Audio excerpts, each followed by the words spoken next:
ही vision के अनुरूप उन 3 महापुरुषों की विरासत को, जिन्होंने भारत को एक नई दृष्टि दी, डॉक्टर श्यामा प्रसाद मुखर्जी, जिन्होंने स्वतंत्र भारत में एक देश, एक विधान, एक निशान और एक प्रधान का उद्घोष स्वतंत्र भारत में किया था। आज उनके सपनों का भारत जब हम देखते हैं तो डॉक्टर श्यामा प्रसाद मुखर्जी की उन सपनों को साकार होकर के हर भारतीय प्रफुल्लित होता हुआ दिखाई देता है।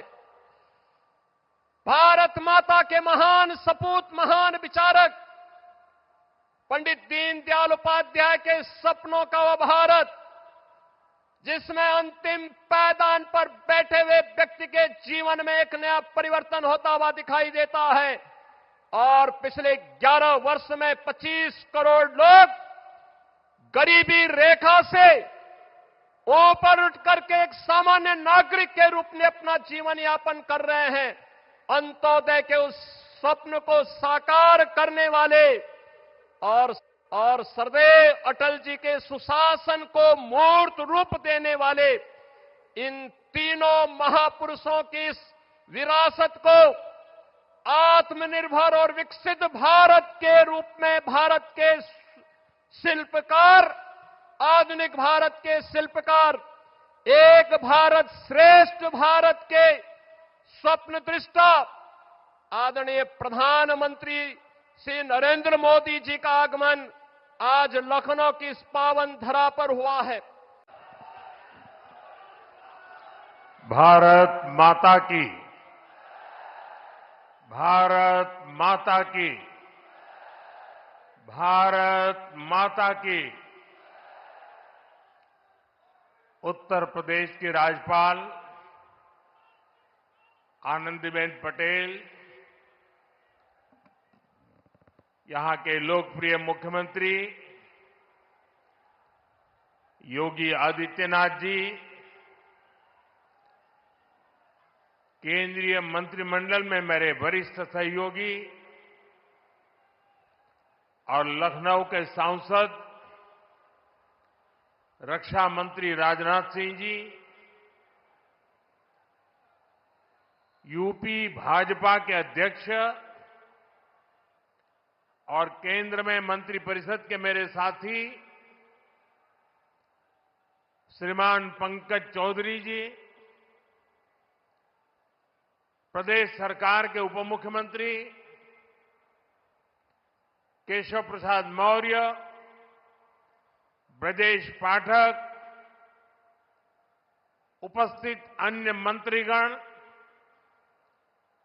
जनप्रतिनिधिगण, देवी और सज्जनों, आज लखनऊ की ये भूमि एक नई प्रेरणा की साक्षी बन रही है। इसकी विस्तार से चर्चा करने से पहले मैं देश और दुनिया को क्रिसमस की शुभकामनाएं देता हूं। भारत में भी करोड़ों ईसाई परिवार आज उत्सव मना रहे हैं। क्रिसमस का ये उत्सव सभी के जीवन में खुशियां लाए, ये हम सभी की कामना है। साथियों, 25 दिसंबर का ये दिन देश की 2 महान विभूतियों के जन्म का अद्भुत सुयोग लेकर भी आता है। भारत रत्न अटल बिहारी वाजपेयी जी, भारत रत्न महामना मदन मोहन मालवीय जी, इन दोनों महापुरुषों ने भारत की अस्मिता, एकता और गौरव की रक्षा की और राष्ट्र निर्माण में अपनी अमिट छाप छोड़ी। साथियों, आज 25 दिसंबर को ही महाराजा बिजली पासी जी की भी जन्म जयंती है। लखनऊ का प्रसिद्ध बिजली पासी किला यहां से अधिक दूर नहीं है। महाराजा बिजली पासी ने वीरता, सुशासन और समावेश की जो विरासत छोड़ी, उसको हमारे पासी समाज ने गौरव के साथ आगे बढ़ाया है। ये भी संयोग ही है कि अटल जी ने ही वर्ष 2000 में महाराजा बिजली पासी के सम्मान में डाक टिकट जारी किया था। साथियों, आज इस पावन दिन मैं महामना मालवीय जी, अटल जी और महाराजा बिजली पासी को श्रद्धापूर्वक नमन करता हूं, उनका वंदन करता हूं। साथियों, थोड़ी देर पहले मुझे यहां राष्ट्र प्रेरणा स्थल का लोकार्पण करने का सौभाग्य मिला है। ये राष्ट्र प्रेरणा स्थल उस सोच का प्रतीक है जिसने भारत को आत्मसम्मान, एकता और सेवा का मार्ग दिखाया है। डॉक्टर श्यामा प्रसाद मुखर्जी, पंडित दीनदयाल उपाध्याय जी और अटल बिहारी वाजपेयी जी, इनकी विशाल प्रतिमाएं जितनी ऊंची है, इनसे मिलने वाली प्रेरणाएं उससे भी अधिक बुलंद है। अटल जी ने लिखा था, नीरवता से मुखरित मधुबन, परहित अर्पित अपना तन मन, जीवन को शत शत आहुति में जलना होगा, गलना होगा, कदम मिलाकर चलना होगा। ये राष्ट्र प्रेरणा स्थल हमें संदेश देता है कि हमारा हर कदम, हर पग, हर प्रयास राष्ट्र निर्माण के लिए समर्पित हो। सबका प्रयास ही विकसित भारत के संकल्प को सिद्ध करेगा। मैं लखनऊ को, उत्तर प्रदेश को, पूरे देश को इस आधुनिक प्रेरणा स्थली की बधाई देता हूं। और जैसा अभी बताया गया और वीडियो में भी दिखाया गया कि जिस जमीन पर यह प्रेरणा स्थल बना है,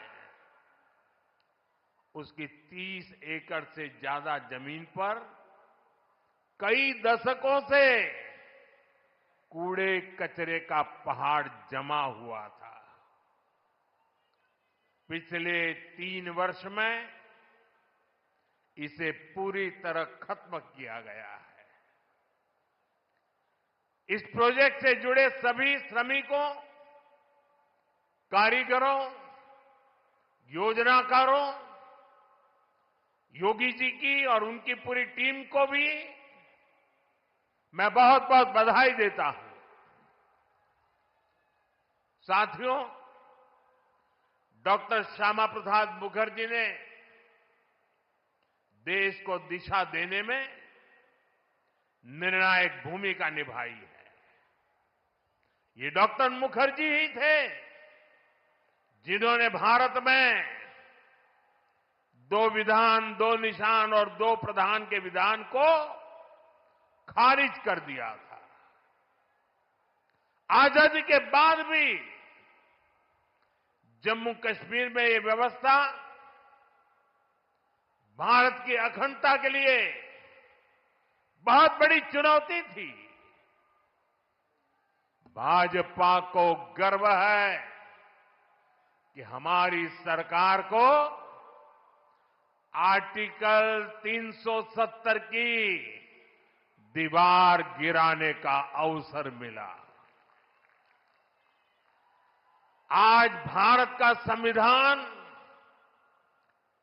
जम्मू कश्मीर में भी पूरी तरह लागू है। साथियों, स्वतंत्र भारत के पहले उद्योग मंत्री के रूप में डॉक्टर मुखर्जी ने भारत में आर्थिक आत्मनिर्भरता की नींव रखी थी। उन्होंने देश को पहली औद्योगिक नीति दी थी, यानी भारत में औद्योगिकरण की बुनियाद रखी थी। आज आत्मनिर्भरता के उसी मंत्र को हम नई बुलंदी दे रहे हैं। मेड इन इंडिया सामान आज दुनिया भर में पहुंच रहा है। यहां यूपी में ही देखिए, एक तरफ एक जनपद एक उत्पाद का इतना बड़ा अभियान चल रहा है। छोटे छोटे उद्योगों, छोटी छोटी इकाइयों का सामर्थ्य बढ़ रहा है। दूसरी तरफ यूपी में बहुत बड़ा डिफेंस कॉरिडोर बन रहा है। ऑपरेशन सिंदूर में दुनिया ने जिस ब्रह्मोस मिसाइल का जलवा देखा, वो अब लखनऊ में बन रही है। वो दिन दूर नहीं जब यूपी का डिफेंस कॉरिडोर दुनिया भर में डिफेंस मैन्युफैक्चरिंग के लिए जाना जाएगा। साथियों, दशकों पहले पंडित दीनदयाल उपाध्याय जी ने अंत्योदय का एक सपना देखा था। वे मानते थे कि भारत की प्रगति का पैमाना अंतिम पंक्ति में खड़े अंतिम व्यक्ति के चेहरे की मुस्कान से मापा जाएगा। दीनदयाल जी ने एकात्म मानववाद का दर्शन भी दिया, जहां शरीर, मन, बुद्धि और आत्मा सबका विकास हो। दीनदयाल जी के सपने को मोदी ने अपना संकल्प बनाया है। हमने अंत्योदय को सैचुरेशन यानी संतुष्टिकरण का नया विस्तार दिया है। सैचुरेशन यानी हर जरूरतमंद, हर लाभार्थी को सरकार की कल्याणकारी योजनाओं के दायरे में लाने का प्रयास। जब सैचुरेशन की भावना होती है तो भेदभाव नहीं होता, और यही तो सुशासन है, यही सच्चा सामाजिक न्याय है, यही सच्चा सेकुलरिज्म है। आज जब देश के करोड़ों नागरिकों को बिना भेदभाव पहली बार पक्का घर, शौचालय, नल से जल, बिजली और गैस कनेक्शन मिल रहा है, करोड़ों लोगों को पहली बार मुफ्त अनाज और मुफ्त इलाज मिल रहा है। पंक्ति में खड़े अंतिम व्यक्ति तक पहुंचने का प्रयास हो रहा है। तो पंडित दीनदयाल जी के विजन के साथ न्याय हो रहा है। साथियों, बीते दशक में करोड़ों भारतीयों ने गरीबी को परास्त किया है, गरीबी को हराया है। ये इसलिए संभव हुआ क्योंकि भाजपा सरकार ने जो पीछे छूट गया था उसे प्राथमिकता दी, जो अंतिम पंक्ति में था उसे प्राथमिकता दी। साथियों, 2014 से पहले करीब 25 करोड़ देशवासी ऐसे थे जो सरकार की सामाजिक सुरक्षा योजनाओं के दायरे में थे। 25 करोड़। आज करीब 95 करोड़ भारतवासी इस सुरक्षा कवच के दायरे में है। उत्तर प्रदेश में भी बड़ी संख्या में लोगों को इसका लाभ मिला है। मैं आपको एक और उदाहरण देता हूं। जैसे बैंक खाते सिर्फ कुछ ही लोगों के होते थे, वैसे ही बीमा भी कुछ ही संपन्न लोगों तक सीमित था। हमारी सरकार ने अंतिम व्यक्ति तक बीमा सुरक्षा पहुंचाने का बीड़ा उठाया। इसके लिए प्रधानमंत्री जीवन ज्योति बीमा योजना बनाई। इससे मामूली प्रीमियम पर 2 लाख रुपए का बीमा सुनिश्चित हुआ। आज इस स्कीम से 25 करोड़ से ज्यादा गरीब जुड़े हैं। इसी तरह दुर्घटना बीमा के लिए प्रधानमंत्री सुरक्षा बीमा योजना चल रही है। इससे भी करीब 55 करोड़ गरीब जुड़े हैं। ये वो गरीब देशवासी हैं जो पहले बीमा के बारे में सोच भी नहीं पाते थे। साथियों, आपको जानकर के हैरानी होगी, इन योजनाओं से करीब करीब 25,000 करोड़ रुपए का क्लेम इन छोटे छोटे परिवार के छोटे छोटे जिंदगी के गुजारे करने वाले मेरे सामान्य गरीब परिवारों तक 25,000 करोड़ रुपया का लाभ पहुंचा है। यानी संकट के समय ये पैसा गरीब परिवारों के काम आया है। साथियों, आज अटल जी की जयंती का ये दिन सुशासन के उत्सव का भी दिन है। लंबे समय तक देश में गरीबी हटाओ जैसे नारों को ही गवर्नेंस मान लिया गया था, लेकिन अटल जी ने सही मायने में सुशासन को जमीन पर उतारा। आज डिजिटल पहचान की इतनी चर्चा होती है, इसकी नींव बनाने का काम अटल जी की सरकार ने ही किया था। उस समय जिस विशेष कार्ड के लिए काम शुरू हुआ था, जो आज आधार के रूप में विश्वविख्यात हो चुका है, भारत में टेलीकॉम क्रांति को गति देने का श्रेय भी अटल जी को ही जाता है।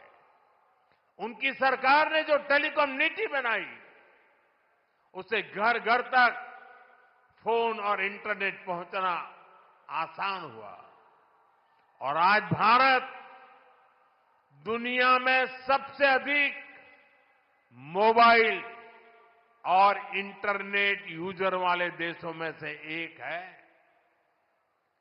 साथियों, आज अटल जी जहां होंगे, इस बात से प्रसन्न होंगे कि बीते 11 वर्षों में भारत दुनिया का दूसरा बड़ा मोबाइल फोन निर्माता बन गया है।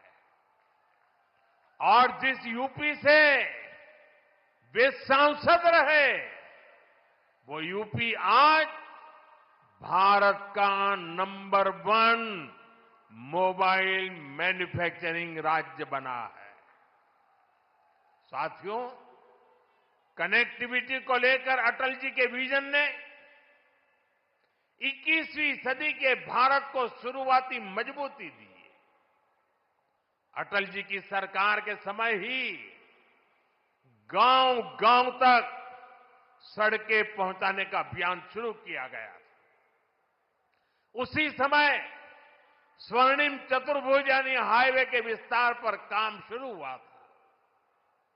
साथियों, साल 2000 के बाद से प्रधानमंत्री ग्रामीण सड़क योजना के तहत अब तक करीब 8 लाख किलोमीटर सड़कें गांवों में बनी है और इनमें से करीब 4 लाख किलोमीटर ग्रामीण सड़कें पिछले 10-11 साल में बनी है।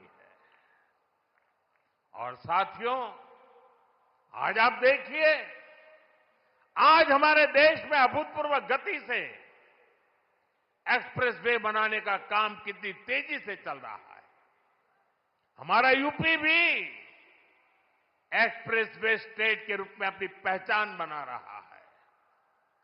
वो अटल जी ही थे जिन्होंने दिल्ली में मेट्रो की शुरुआत की थी।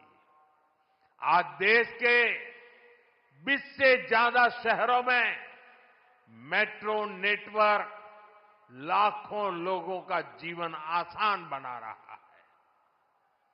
भाजपा एनडीए सरकार ने सुशासन की जो विरासत बनाई है, उसे आज भाजपा की केंद्र और राज्य की सरकारें नए आयाम, नया विस्तार दे रही है।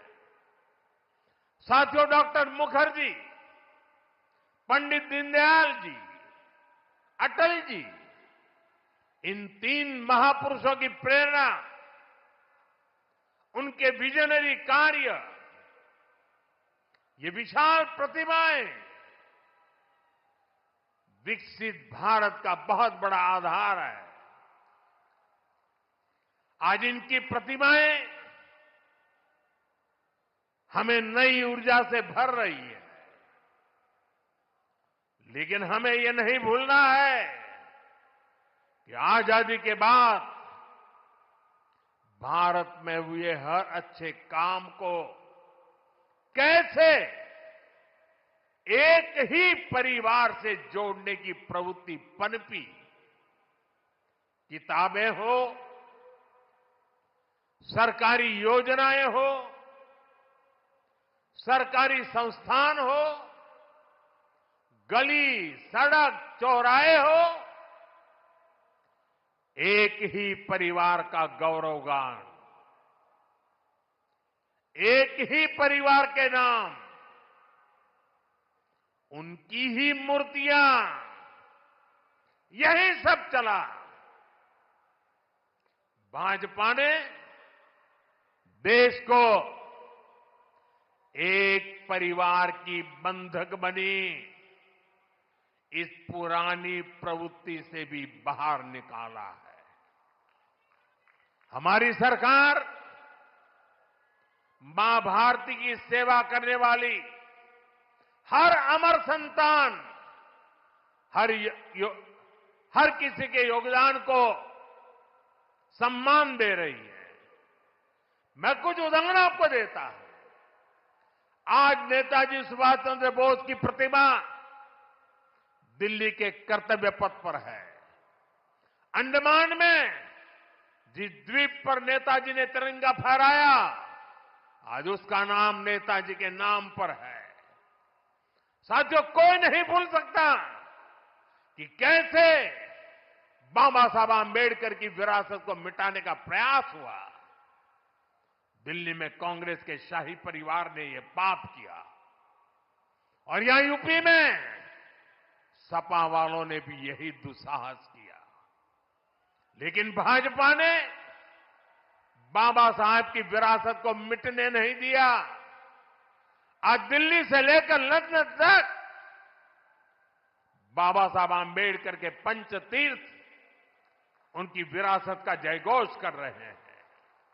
साथियों, सरदार वल्लभ भाई पटेल ने सैकड़ों रियासतों में बटे हमारे देश को एक किया था।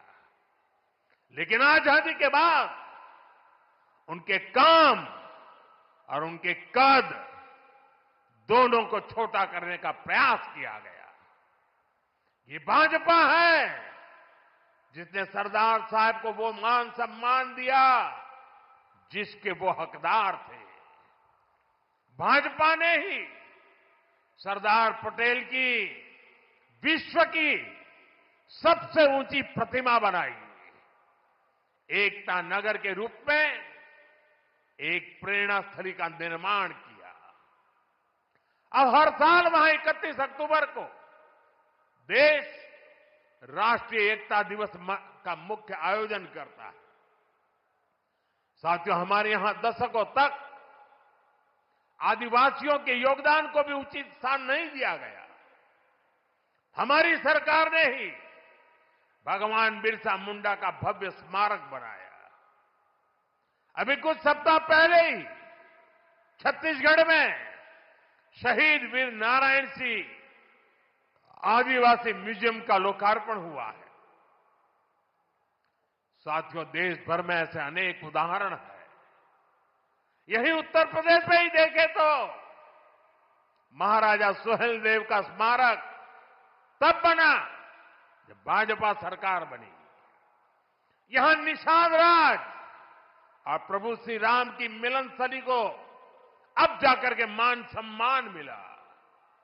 राजा महेंद्र प्रताप सिंह से लेकर चौरी चौरा के शहीदों तक मां भारती के सपूतों के योगदान को भाजपा सरकार ने ही पूरी श्रद्धा और विनम्रता से याद किया।